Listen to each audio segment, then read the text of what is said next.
Tenemos un problema que hay que solucionar o nos enfrentamos a una situación que puede ser agradable, positiva, pero que nos obliga a tomar una decisión difícil. Por ejemplo, no sé, eres cocinero y te hacen una oferta de un restaurante mejor. Estás a gusto donde estás, pero esa oferta parece irrechazable. ¿Qué sucede muchas veces? Que empezamos a darle vueltas y vueltas a la decisión, pero sin ningún método, y lo que suele pasar es que nos agobiamos, le damos más vueltas, en fin, estamos tan dentro del bosque que no vemos los árboles.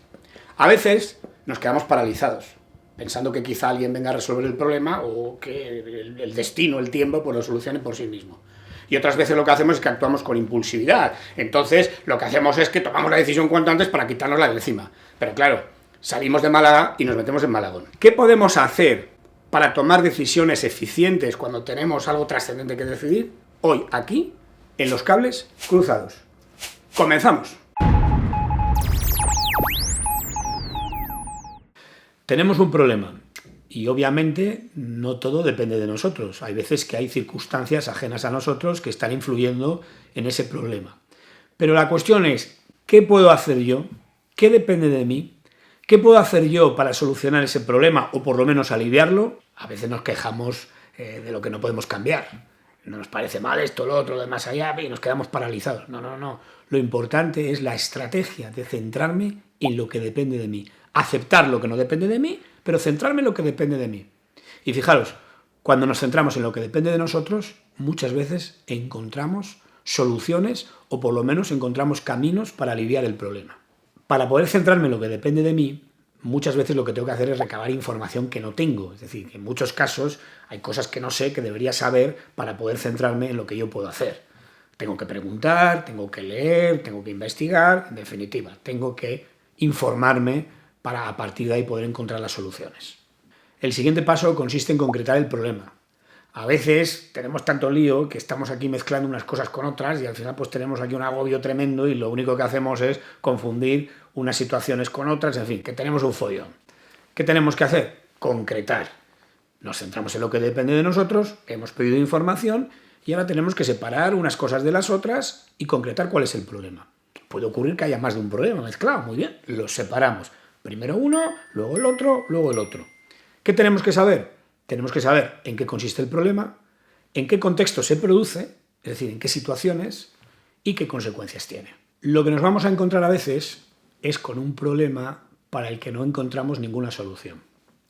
Otras veces van a ser dos alternativas las que tenemos que optar por una de ellas, las dos nos gustan y sin embargo pues solo una de ellas es válida. Entonces pues tenemos que decidir qué es lo que nos gusta más. Pensemos que tenemos un trabajo que nos gusta mucho, pero ahora nos ofrecen otro que también tiene muchas ventajas. ¿Qué hacemos? Tenemos un problema. Y otras veces lo que sucede es al contrario. Las alternativas que tenemos, pues ninguna de las dos nos gusta. Y tenemos que decidirnos por la menos mala. Cuando no sabemos muy bien qué hacer, podemos utilizar la técnica de la tormenta de ideas, o lluvia de ideas en Sudamérica. Brainstorming, en inglés. La tormenta de ideas consiste en generar cuantas más alternativas mejor, de forma que tengamos pues, un punto de partida a partir del cual pues, podemos ya buscar las posibles soluciones a nuestro problema.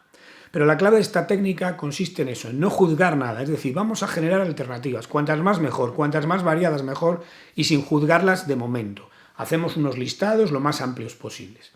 Cuando ayudamos a alguien, por ejemplo un psicólogo que ayuda a su paciente o cualquier persona que ayuda a otra a hacer una tormenta de ideas, lo importante es dejar que sea el interesado quien genere esas alternativas. Y luego a partir de ahí, que siga pensando. Y a partir de ahí, pues ya podemos aportar algunas sugerencias. Incluso se recomienda en algunos casos aportar sugerencias que sean un poco absurdas para que sirvan un poco como contraste de las otras sugerencias que ha aportado el interesado. Finalmente, esa tormenta de ideas va a ayudar a ir eliminando poco a poco algunas de ellas hasta que nos quedemos con 2 o 3 finalistas. ¿Y qué podemos hacer con estos finalistas? Vamos a la pizarra.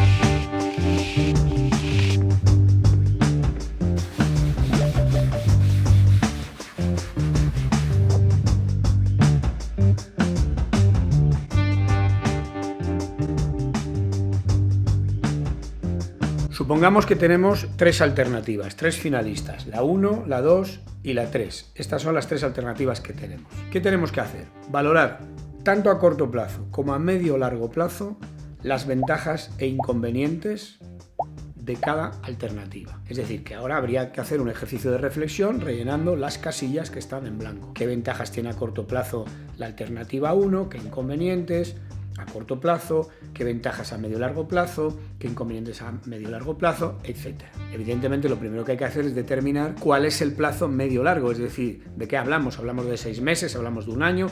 Tiene que ser un plazo en el que sea razonable que estas alternativas puedan funcionar, pero tampoco demasiado lejano. Una vez que hemos rellenado estas casillas, es importante observar el equilibrio que hay entre ventajas e inconvenientes, tanto a corto plazo como a medio o largo plazo.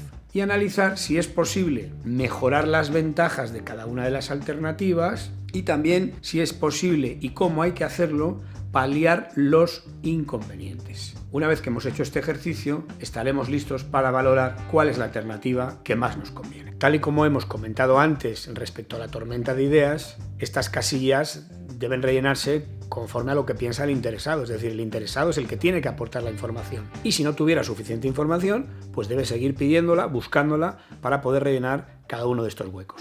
Tanto la tormenta de ideas como la matriz de decisiones son herramientas muy útiles para poder tomar decisiones que son importantes para nosotros. Incluso cuando tenemos más o menos claro en un principio cuál puede ser la solución, no es malo utilizar estas estrategias para poder confirmar, para estar más seguros de que lo que pensamos pues es lo que mejor nos viene. Además de tener en cuenta los beneficios y los costes, como hemos visto en la pizarra, es interesante plantearnos en qué medida hay alternativas que cierran la puerta de las otras o al revés. A veces las distintas alternativas no son compatibles en el mismo momento, en el presente, pero podrían serlo si algunas se aplazan a la realización de las anteriores. Es decir, hacemos algo, bueno, y después hacemos lo otro.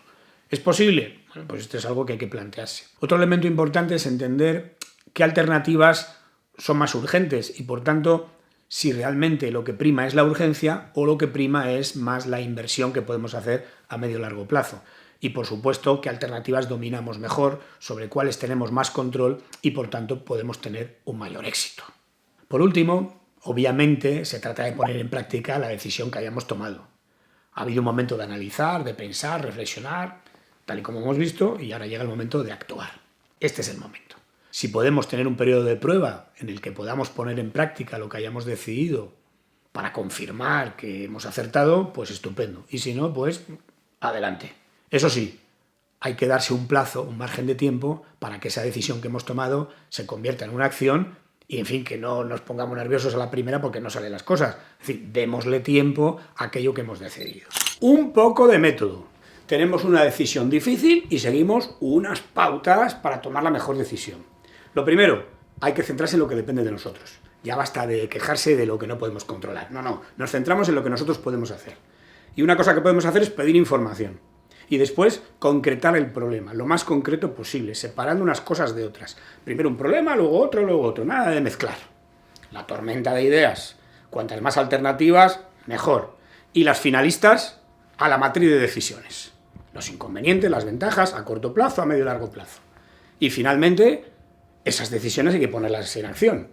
Hay que establecer unos planes de acción, quizá un periodo de prueba o no, pero en cualquier caso, se trata de poner las cosas en práctica. Hasta aquí hemos llegado. Si os ha gustado el programa, darle a me gusta. Y si no os habéis suscrito todavía al canal, pues ¿a qué esperáis? Suscribiros ya, por favor. Hasta los próximos cables cruzados. Adiós.